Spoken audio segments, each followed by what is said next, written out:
I never imagined that at 62 my life would look like this. I'm on my knees scrubbing someone else's floor, my back hurts, my pride is hanging by a thread, and suddenly my own daughter-in-law slaps me, and the neighbors gathered in the room laugh as if it were evening entertainment. She didn't understand that this moment didn't break me. It awakened me. And as soon as I opened my eyes, I saw all her little secrets, and understood exactly how to turn the situation around. It's a very heartbreaking story, and now I'm going to tell you it from the very beginning. My name's Clara, I'm 62 years old, and last year I lost the little cottage my husband and I had called home for nearly 4 decades. It wasn't fancy, but it was ours. A modest 2-bedroom place with creaky floors that sang like old violins whenever you crossed the hallway, and a front porch where we used to sip coffee and wave at neighbors like royalty on parade. That house had seen everything. My son's first steps, countless birthday cakes, and more arguments about lawn gnomes than I care to admit. Then came the heart troubles. My husband, bless him, fought as hard as he could, but when the bills came rolling in, they drowned me faster than a bucket tossed into a well. By the time he passed, I was left with grief in one hand and foreclosure papers in the other. Imagine losing the love of your life and then the roof that sheltered every memory of him. It felt like the universe had taken a bat to my knees. Now I've always been the type to say, "Oh, I'll manage." I was a seamstress for years and could stretch $1 until George Washington begged for mercy. But some things you just can't patch together with thread and determination, and losing that house was one of them. I tried staying with a friend from church for a bit, but her daughter came back to town with a baby, and suddenly there wasn't room for me anymore. Which left me with the most humbling question a mother can ask herself. Where do I go? That's when my son Grant's wife Lana swooped in with her syrupy smile and said, "Why don't you stay with us? Just until things settle." Now my son is a firefighter. He's gone for long stretches, running into burning buildings while the rest of us run out. He's dependable, strong, and has a heart as big as the county fair. But Lana? Well, let's just say she and I had always been polite without ever being particularly close. You know the type. Perfectly polished nails, hair that never dares misbehave, and a smile that always looks like it came straight off a toothpaste commercial. I used to tell myself, well, if she makes my boy happy, that's enough. When she offered me a place at her parents' house, I thought maybe I'd been too hard on her. Maybe she really did care. And besides, what choice did I have? I couldn't exactly set up camp in the Walmart parking lot. So I packed the few belongings I had left, mostly clothes, some family photos, and my grandmother's cast iron skillet that could double as self-defense if needed, and I moved into the Stanton family home. Let me paint you a picture of this place. It wasn't a house. It was a museum where you weren't supposed to touch anything. White carpet, glass figurines that looked like they cost more than my car, and furniture covered in plastic like it was allergic to human contact. Even the air smelled expensive, like some kind of imported candle. I kept my shoes at the door and my hands folded like a schoolgirl, terrified I'd smudge something and set off an alarm. First, I convinced myself it would be fine. I'd help out here and there. Cook a casserole, fold some towels, nothing too big. After all, I was family, wasn't I? And family takes care of each other. But slowly little comments started slipping in. Clara, since you're home during the day, would you mind dusting the shelves? Clara, the floors could use a good mopping. Clara, do you know how to iron linen without leaving creases? I told myself it was just temporary, just until Grant figured out a better plan. I was in their house after all, and I didn't want to be a burden. So I bit my tongue, put on a smile, and scrubbed until my knees complained louder than a fiddle in July. But here's the kicker. The more I helped, the more they asked. Suddenly, I wasn't a guest, I was the unpaid staff. And every time I caught Lana watching me from the corner of her eye, sipping her sparkling water while I bent over a mop bucket, there was this little smirk playing on her lips. Like she'd been waiting for this moment all along. I used to joke with myself that I'd accidentally signed up for a reality show called So You Think You Can Scrub. Only difference was there was no cash prize at the end. I told myself I could handle it, that it was better than being out on the street. But deep down I knew something wasn't right. I wasn't family in that house. I was furniture that moved around with a rag in its hand. And that, my dears, is how I ended up in that house. I thought I was walking into kindness, but what I really walked into was a trap wrapped in hospitality. From the very first morning in that house, It became clear that Lana and her mother, Marjorie, didn't see me as a guest. No, in their eyes, I was help. And not even good help, the kind you constantly correct. It started small. "Clara, the mirrors are streaky," Lana announced one morning, standing in the bathroom doorway with her arms crossed like she was grading me on an exam. I'd polished those mirrors until I could practically see my soul staring back, but apparently, the streaks offended her delicate sensibilities. The next day it was, "Clara, could you redo the laundry? The towels aren't folded the right way." Apparently, there's a secret towel folding method passed down through the Stanton bloodline that involves thirds, not halves, and if you deviate, the world crumbles. Who knew? Then Marjorie chimed in with her own helpful suggestions. "Clara, I noticed the silver needs polishing. Clara, the baseboards are dusty again. Clara, when you vacuum, do make sure the lines are even. It just looks tidier." I half expected her to hand me a level so I could measure the carpet fibers. Every day brought a fresh list of tasks, as if I'd been hired but somehow missed the paycheck portion of the arrangement. And heaven forbid I sit down for 5 minutes. If I so much as picked up a crossword puzzle, Lana would suddenly remember some urgent task I simply had to do that very moment. My body was starting to rebel. My knees ached from bending, my back groaned every time I carried a laundry basket up the stairs, and my hands were beginning to look like they belonged to a woman 20 years older. I'd lie down on that lumpy little guest bed each night and feel every muscle protesting. But when I looked around at the walls, decorated with oil paintings I wasn't allowed to touch, I'd whisper to myself, "At least you've got a roof over your head." But being grateful started to feel less like comfort and more like swallowing spoiled food. You know that feeling you take a bite, realize it's gone bad, but chew anyway because you don't want to waste it? That's how my gratitude felt. Forced, unpleasant, leaving a sour taste that lingered no matter how many times I told myself I should be thankful. I tried to keep my spirits up by joking with myself. I'd hum old Motown songs while mopping, imagining I was auditioning for some invisible audience. I'd tell the vacuum, "Well, at least you don't talk back," when Marjorie wasn't around. Humor was the only way to stop myself from crying into the mop water. And I'll admit, part of me thought if I just kept quiet and worked hard, maybe Lana would appreciate me. Maybe she'd say, "You've been such a help, Clara, we're lucky to have you." But the closest I ever got was, "You missed a spot." That house didn't need a housekeeper. It already gleamed like a museum. What they really wanted was a reminder that I was beneath them. Each little comment wasn't about dust or streaks or towels. It was about making sure I knew my place. And little by little, I started to realize I wasn't staying there because I was family. I was staying because I was useful. And the difference between those two things is enough to crush a person's spirit, one chore at a time. That evening, I had been on my hands and knees scrubbing the entryway floor for what felt like the 100th time. You'd think I was trying to clean the Lincoln Memorial the way I was polishing and buffing. The tile already sparkled so much that if anyone had walked in with sunglasses, I wouldn't have blamed them. My knees were sore, my back was hollering, and my hands smelled like a chemical cocktail of lemon cleaner and despair. Just as I was finishing, I heard the click of Lana's heels coming down the hall. That sound alone was enough to make me brace myself. She appeared, arms crossed, face pinched in that way she had when she was about to hand out one of her corrections. She looked down at the floor, pursed her lips, then tapped her heel against a perfectly clean tile. "Do you ever do anything right?" She sneered, like I just ruined her entire evening by existing. Before I could even muster a reply, her hand flew up and slapped me across the face. It wasn't hard enough to knock me off balance, but that wasn't the point. It wasn't about force, it was about humiliation.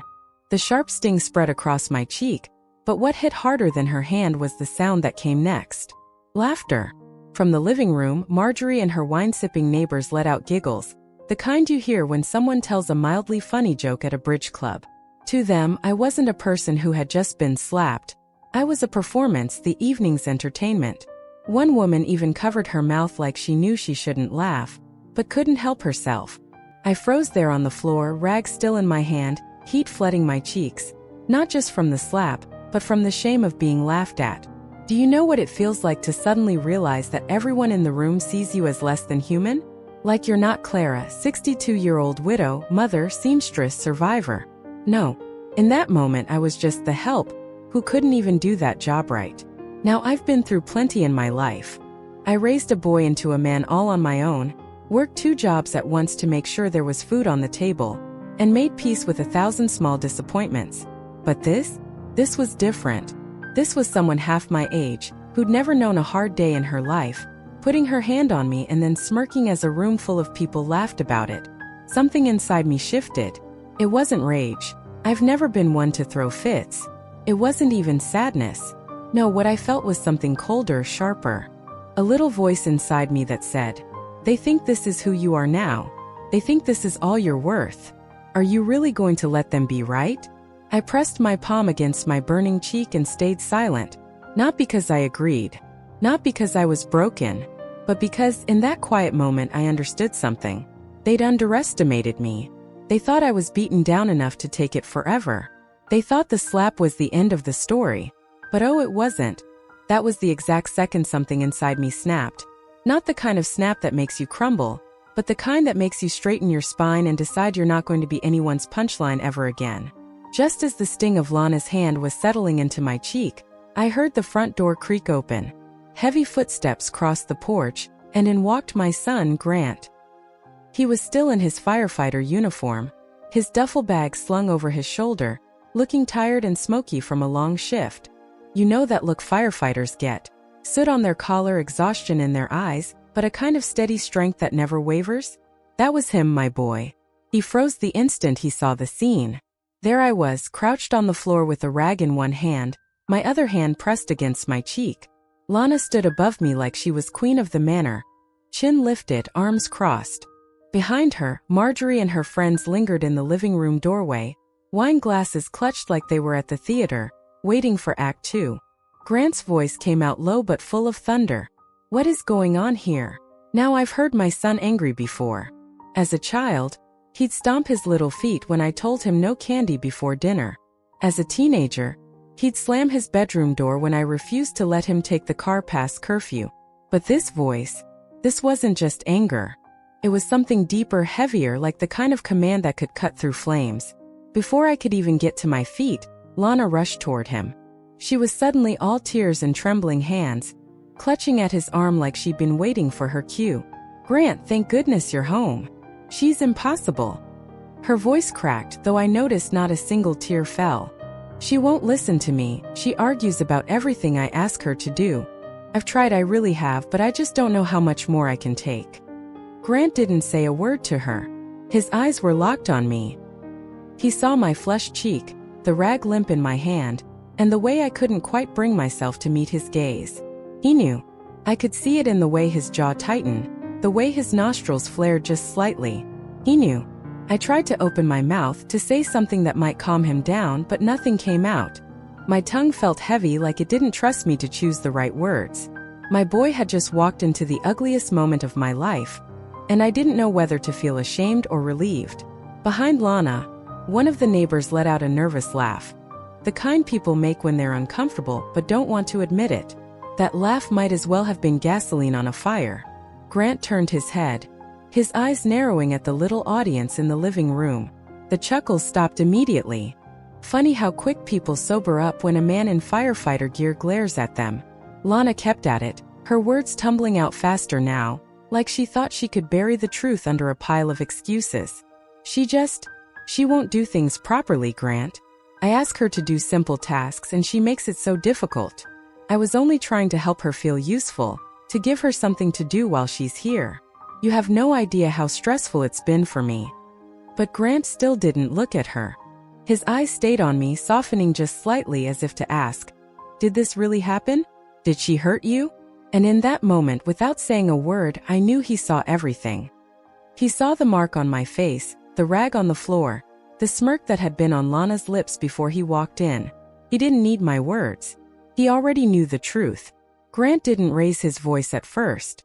That's how I knew he was truly angry. He just stood there, calm as stone, and asked Lana the simplest question.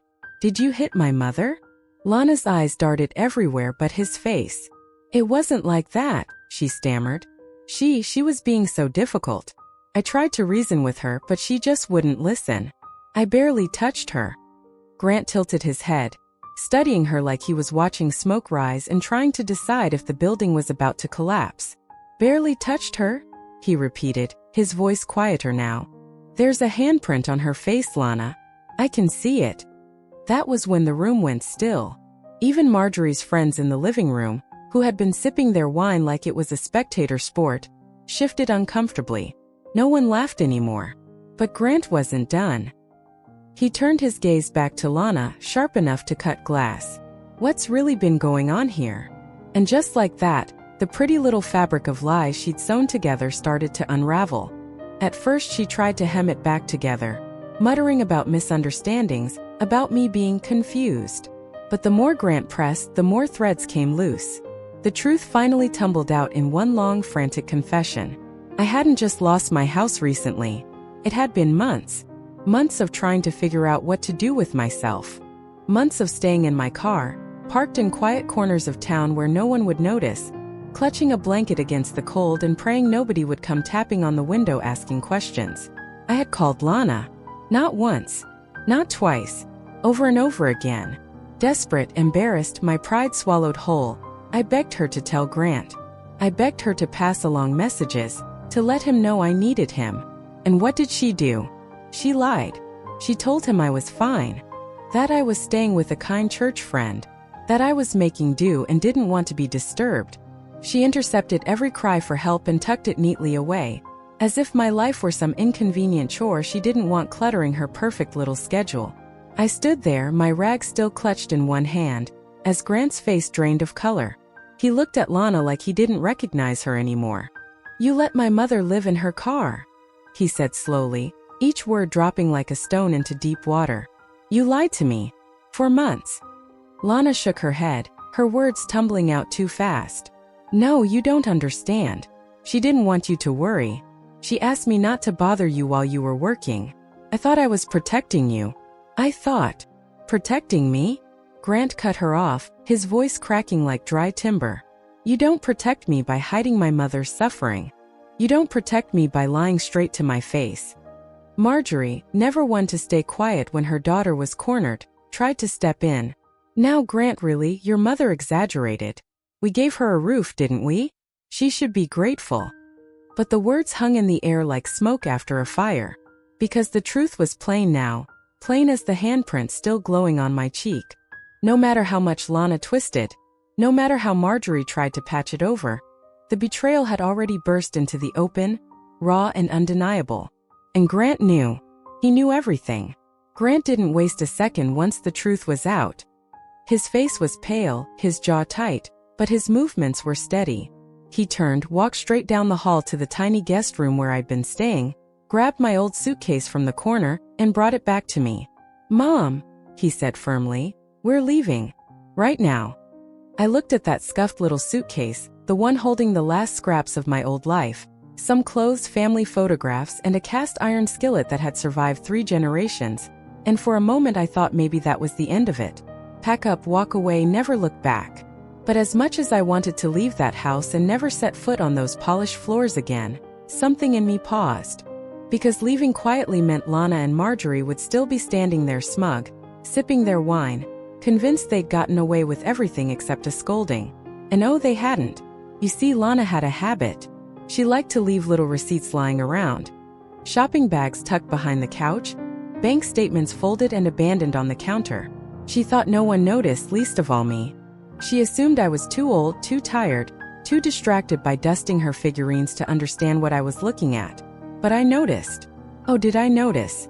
Over the weeks, I had pieced together something peculiar. Money was disappearing from Grant's savings account, and it wasn't heading toward groceries or utilities. No, it was being funneled into Marjorie's boutique. A little shop full of overpriced scarves and handbags that smelled faintly of mothballs and desperation. Lana had been dipping into funds Grant set aside, calling it supporting family. She didn't think I'd connect the dots, but I kept every receipt I found. Slipped them into a manila envelope I tucked inside my suitcase. I told myself it was just in case, though at the time I wasn't sure what case I was saving them for. Now, staring at Lana's face as she clutched at Grant's arm with crocodile tears dripping down, I realized the case had arrived. I straightened my back, wiped my cheek and said calmly, Grant, before we go, there's something you need to see. The room quieted again. everyone watching me like I'd lost my mind. I opened the suitcase, pulled out the bulging envelope and handed it to him. She's not just been lying about me. She's been lying about your money too. Grant frowned, flipping through the stack of receipts. Boutique inventory orders, bank withdrawals, even a credit card bill that listed consulting fees for Marjorie's store. Each page seemed to drain more color from his face. You thought I wouldn't notice, I said, turning my eyes on Lana. You thought I was just some old woman too busy scrubbing your floors to understand what a balance sheet looks like. But sweetheart, I raised a boy on a waitress's wages and a seamstress's pay. I can smell missing money from a mile away. The silence that followed was thick enough to cut with a butter knife. Marjorie's mouth opened and closed like a fish out of water, and Lana finally dropped the tears act, her face hardening as she realized she'd been caught. That was the moment I decided leaving quietly wasn't enough. No, they needed to feel the sting of being exposed. They needed to know they hadn't just bullied me into silence. They'd underestimated me completely. I might have walked into that house as a desperate widow with nowhere to go, but I was leaving it as something far more dangerous in their eyes, a woman who still had fight left in her. Once we were settled in Grant's apartment, the dust of the evening finally started to settle too. I sat on his little couch, clutching that envelope of receipts like it was a golden ticket, and for the first time in months, I felt something besides despair. I felt purpose. Grant, I said, patting the stack of papers, you need to see all of this. So we went through it together. Every receipt, every suspicious bank withdrawal, every boutique order that didn't make sense. Grant's eyes darkened as he flipped through them, and then he stopped cold on one document. Mom, he said slowly, this is my signature. But it wasn't. Even with my aging eyes I could tell. The loop on the G was wrong, and the tail of the T was too long. Lana had actually forged his name on a withdrawal slip, bold as brass. That was the moment my son stood up, ran a hand over his tired face and said, "We're going to a lawyer. Tomorrow." And true to his word, that's exactly what we did. The lawyer was a brisk woman with sharp glasses and a sharper tongue, the kind of person who looked like she could peel wallpaper just by staring at it too long. We handed over the envelope, explained the situation, and I swear, even she looked impressed at how neatly Lana had tied her own noose. Within hours, Grant had filed for divorce. But not before freezing the accounts. And that was the part that hit hardest for Lana and Marjorie. Their precious boutique, the one they treated like it was Paris couture instead of a glorified scarf shop, suddenly lost its silent investor. Without Grant's savings flowing in, the lights flickered out fast. Within a few weeks, the grand reopening sale banners were replaced with clearance. Everything must go. I'd be lying if I said I didn't chuckle when I drove past. But it wasn't just the money. Oh no. Grant worked with the fire department, and in a town like ours that meant he knew half the county. Firefighters gossip as much as church ladies, and once the story started, about the wife who stole from her husband and the mother-in-law who covered it up, it spread faster than a grass fire in August. People whispered about how Lana had slapped her husband's mother in front of a roomful of neighbors. They murmured about the forged signature, the boutique sinking like a stone, and Marjorie's pinched face when anyone dared mention it at the market. Suddenly, Lana wasn't the picture-perfect wife in pearls and heels anymore. She was the woman who humiliated herself and her family with lies, greed, and arrogance. And I? Well, I wasn't invisible anymore. Everywhere I went, to the grocery store, to the post office, even to the diner for a cup of coffee, people stopped me to ask, "Clara, is it true?" I just smile politely and say, "Oh, you know how rumors are." But sometimes they do get a thing or two right.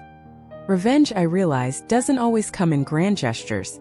Sometimes it comes in receipts tucked neatly in an envelope, in bank accounts frozen at just the right moment, and in whispers that spread without you lifting a finger. And let me tell you, after months of bending over floors with a rag in my hand, standing tall again felt better than anything in the world. 6 months later, life looked nothing like the picture it had been before. Grant and I bought a modest little house together, nothing fancy, but it was ours. It had a wide front porch with peeling paint that I fully intended to fix come spring, a backyard big enough for tomatoes and zinnias, and a kitchen that smelled like home the very first time we brewed coffee in it. After losing everything, stepping into a space that belonged to us again felt like being able to breathe for the first time in years. while Grant threw himself into work and fixing up the house. He's the kind of man who sees a wobbly cabinet door and won't rest until it's straight. I found a new rhythm for myself. The community art center had an opening, and I took it without a second thought. It wasn't glamorous work. Organizing supplies, managing schedules, and keeping volunteers from arguing about who got the good paintbrushes. But it gave me purpose again. And the art center had a surprise in store for me. That's where I met Thomas, a retired history professor with silver hair. And the kind of laugh that made you want to tell him jokes just to hear it again. He volunteered twice a week, teaching seniors how to paint landscapes. He had patience, a gentle way of explaining things, and a habit of getting more paint on his shirt than on the canvas. We started chatting over coffee during breaks, then sharing little walks around the park after class. Before I knew it, I had companionship again, something I never thought I'd find at this stage of life. Now, while I was busy rediscovering joy, Lana's world was crumbling. The boutique had gone under faster than a cheap umbrella in a storm. The exclusive inventory she bragged about ended up sold at yard sales for a fraction of what she'd paid. Marjorie tried to hold her head high around town, but it's hard to look dignified when people whisper about forged signatures and missing money every time you walk into the grocery store. And then one afternoon Lana came knocking. I opened the door to find her standing there with her mascara smeared and her designer jacket looking less designer after a few months of hard use. Her voice cracked as she started. "Clara, I was stressed. I made mistakes. I just want another chance with Grant. We can work this out." Before I could answer, Grant stepped up behind me. He didn't yell, didn't argue, didn't ask for explanations. He simply looked at her, calm as ever, and said, "No." Then he closed the door. Just like that. I stood there for a moment, hand still on the doorknob, and felt a smile tugging at my lips. Not because I enjoyed her misery, life has a way of taking care of that on its own, but because my son finally saw his own worth and mine too. The best revenge wasn't the frozen accounts, or the whispers that chased Lana and her mother through town, or even watching their boutique vanish into thin air. No, the best revenge was this: rebuilding my life stronger than before. Having a home again. Finding work that gave me pride. Discovering that love can surprise you even in your 60s. I went from being the woman scrubbing floors for people who thought I was beneath them to being the woman who stood taller than she had in years. And let me tell you, standing tall feels better than any polished floor ever could. Share your thoughts in the comments. Have you ever had someone underestimate you, only to regret it later? If you liked the story, subscribe to the channel and give us a like.